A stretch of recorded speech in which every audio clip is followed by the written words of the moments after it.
kwenye bench. Timu zote mbili zikaingia hapa zikijua kwamba kimera giki ni gukugia na muhotani mweru wa gikombe kia FKF thutha wa njorua cia kimera githiru timu ya Kakamega Homeboys guikio nja wa mbitika ici ni timu ya KCB iria yamifungire bao imwe gwa kibugu. KCB riu ibangirwo ngucanio ya gikiro gia semi-final na timu ya Kariobangi Sharks iria yahotire timu ya Asad Oro na bao imwe gwa kibugu. Ni nusu finali, atakayekuwa na uzito zaidi kwenye akili ndiye ataibuka mshindi. Atakayekuwa maybe na maelekezo ambayo yameelezwa kwa mazoezi, atakayetilia maanani, atakayefanya makosa kidogo ndiye ataibuka mshindi. Malengo yetu kwanza ni kuchukua hii kikombe.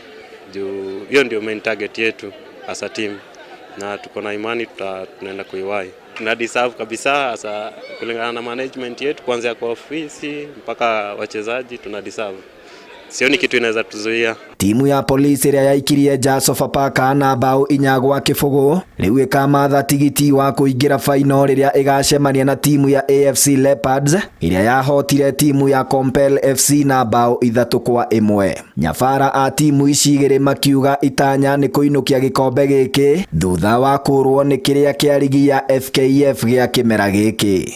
Police is doing amazing job, the coach is doing amazing job, the management of Police, so compliments to them.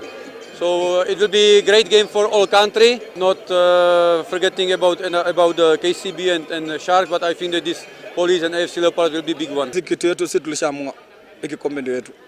Hakuna kitu kingine zaidi hapa, hiki kombe peke yake. So tutakufa nayo. Ile kuja mbele tutampiga tu.